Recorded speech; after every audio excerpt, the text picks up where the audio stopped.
Welcome back to my channel. তো সমাপ্তি সৌরভ চ্যানেলে তোমাদের সবাইকে স্বাগত। তো তোমরা সবাই কেমন আছো? আশা করি সবাই ভালো আছো, আর আমিও ভালো আছি। তো টাইটেল আর থাম্বনেল থেকে নিশ্চয়ই বুঝতে পারছো যে আমি কোথায় যাচ্ছি। এই যে আমি একবারই রেডি হয়ে গেছি, রেডি হয়ে বাইরে দাঁড়িয়ে আছি। তো আমার বর গেছে গাড়িতে তেল ভরতে। তো আমি এখন ভাবতে ব্লগটা শুরু করে দিই, কারণ একটু পরেই বেরোতে হবে। তো আমরা যাচ্ছি সোনামুখী কালীবাড়ি, শীতলজোড় কালীবাড়ি। তো আজ প্রথম যাচ্ছি, মানে একবারও যাইনি। তো আমাকে বললো যে চলো, আর আজকে মায়ের পুজো, তো তাই বললো যে চলো আজকে ঘুরে আসি, মায়ের মন্দির থেকে প্রণাম করি। তো আমি ভাবলাম যে ঠিক আছে, এটা তোমাদের সাথেও শেয়ার করি, তোমাদেরকেও দেখায়, তোমাদেরও ভালো লাগবে। তো আমার সঙ্গে থাকো, করবো তোমাদেরকে পুরোটা দেখানোর। তো তো এই যে আমরা এরপর বেরিয়ে পড়েছি, আমি, আমার মেয়ে আর তোমাদের দাদা। তো এই যে আমরা যাচ্ছি এখন সোনামুখী, যাচ্ছি মায়ের কাছে, শীতলজোড় কালীবাড়ি। তো এই যে সোনামুখীর কাছাকাছি চলে এসেছি আমরা। তো এরপর সোনামুখী ঢুকবো আমরা। তো এই যে সোনামুখী ঢুকেই গেছি, আর বেশি দূর না, এরপর কাছাকাছি আছে মন্দিরটা।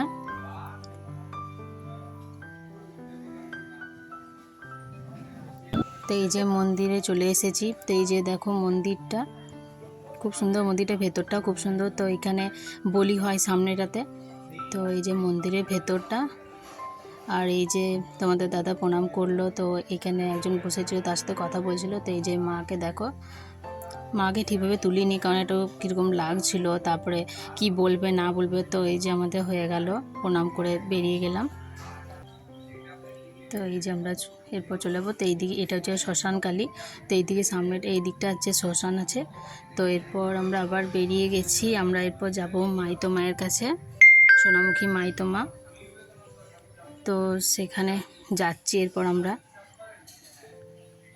তো এই যে চলে এসেছি মাইতো মায়ের মন্দির। তো ভেতরটা তোমাদেরকে দেখাতে পারছি না, কারণ এখানে ছবি তোলার নিয়ম নেই, তাই আমরা আবার এখান থেকে বেরিয়ে গেলাম। তো এরপর যাবো মা তারার মন্দির। তো রাস্তার ধারেই আছে মায়ের মন্দিরটা। তো সেখানে আমরা যাচ্ছি এখন। আসার সময় দেখলাম ছিল মন্দিরটা, তাই ভাবলাম যে বাড়ি যাবার সময় একবার দেখে নেবো, প্রণাম করে যাব। তো এই যে চলে এসেছি মায়ের মন্দিরে। তো ওইদিকে ধূপ দেখাচ্ছে, ধূপ মোমবাতি এসব দেখাচ্ছে, আমিও প্রণাম করলাম। খুব সুন্দর মায়ের মুখখানা।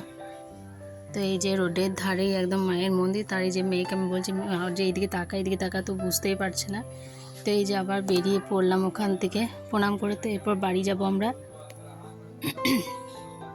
তো দেখো কত সুন্দর রাস্তাটা, আর দুধারে বেশ খুব সুন্দর লাগছে, পুরোটাই সবুজ হয়ে আছে, দেখতে খুব সুন্দর লাগছিলো। আর সেরকম ঠান্ডা ঠান্ডা হাওয়া দিচ্ছিল, ওয়েদারটা বেশ সুন্দর করে রেখেছিল। তো আস্তে আস্তে আমাদের অনেকটাই সন্ধ্যা হয়ে গেছিলো। তো দেখো এখন আর কিছুই দেখা যাচ্ছে না মুখখানা। তো এরপর বাড়ি চলে আসবো। চলে এসেছি। তো অনেকটাই সন্ধ্যা হয়ে গেছে, এখন প্রায় 7:30 বেজে গেছে।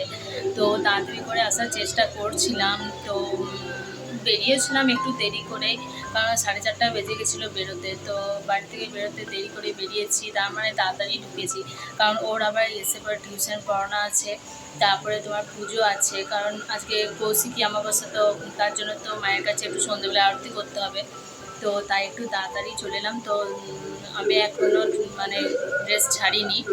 তো ও তাড়াতাড়ি করে মায়ের আরতি করলো, দিয়ে পড়াতে গেল।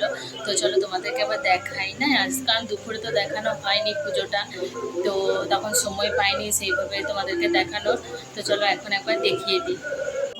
আমার বাড়ির মা। তো আজকে পুজো হয়েছে, এই যে সন্ধেবেলাতে আরতি আরও হয়েছে, তো সেগুলো দেখানো হয়নি। তো এই যে দেখো, আর সামনে প্রদীপ জ্বেলেছে। তো এটা সারা রাতই জ্বলবে, ঘিয়ের প্রদীপ জ্বেলেছে।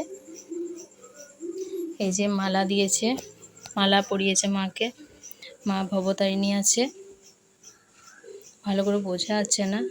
উপরে মা তারা, আর এই যে ঘট আছে, সামনে ঘট পাতা আছে।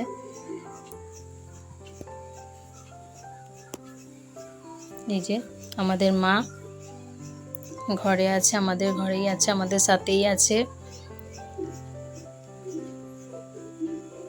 আমাদের মাকে তো আর কিছু বলছি না, কারণ এরপর আমার অনেক কাজ আছে। কারণ তোমাদের দাদা আজকে উপোস, বলতে লাগে যে ভাত মুড়ি তো কিছু খাবে না, তো খায় না, প্রত্যেক অমাবস্যাতেই খায় না, ভাত মুড়ি খায় না। তো ওর জন্য তো আটা করতে হবে, তো লুচি করতে হবে, লুচি আলুর তরকারি এগুলো করব। তো তো সবার জন্যই হচ্ছে সেটা। আর সকাল দিকে আমরা ভাত খেয়েছিলাম, কিন্তু ও খায়নি, ওর জন্য ডালিয়া করে দিয়েছিলাম। তো এরপর মানে মেয়েকে মুড়ি দিয়েছি, মেয়ে আমার মুড়ি খাচ্ছে টিভি দেখতে দেখতে। এবার ওকে পড়তে বসাতে হবে, এবার খাবার করতে হবে। তো এখানেই ভিডিওটা শেষ করছি, কারণ আর সেইভাবে তোমাদের সাথে কথা বলতে পারছি না। তো দেখা হচ্ছে নেক্সট ভিডিওতে। আর তোমাদের যদি ভালো লেগে থাকে তাহলে একটা লাইক করে দিও অবশ্যই, আর একটা কমেন্ট করে জানিয়ে দিও যে কেমন লেগেছে, আর একটা সাবস্ক্রাইব করে দিও। বাই।